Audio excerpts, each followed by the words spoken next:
बातम्यांना सुरुवात करूयात। राज्यातील शेतकऱ्यांच्या कर्जमाफीच्या प्रश्नावर पुन्हा एकदा वातावरण तापण्याची चिन्ह आहेत।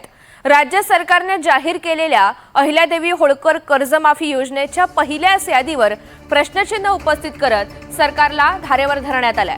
कर्जमाफीच्या याद्यांमध्ये मोठ्या प्रमाणावर तफावत असल्याचा आरोप रविकांत तुपकर यांनी केलाय।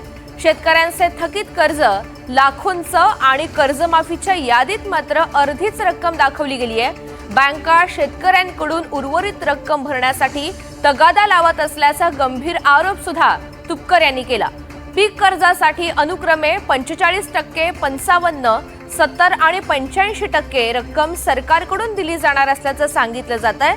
मात्र या सगळ्याबाबत सरकारनं अधिकृत धोरण अजूनही जाहीर केलेलं नाहीये। या गोंधळाचा सर्वाधिक फटका शेतकऱ्यांना बसत असल्याचा आरोप सुद्धा तुपकर यांनी केलाय।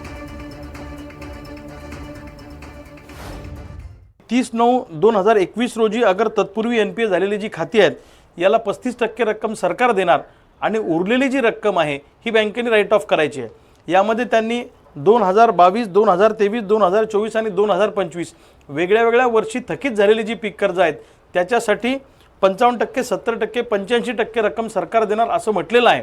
परंतु या बाबतीतली कुठलीही सुस्पष्टता सरकारने केलेली नाही आणि बँका मात्र वरचे पैसे भरून घेण्यासाठी शेतकऱ्यांकडे तगादा लावत आहे।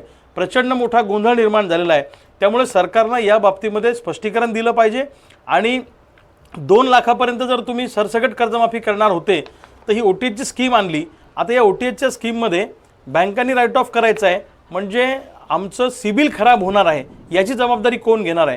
त्यामुळे सरसकट कर्जमाफीचा जो सरकारने शब्द दिला होता तो सरकारने पाळला पाहिजे असं आमचं स्पष्ट मत आहे।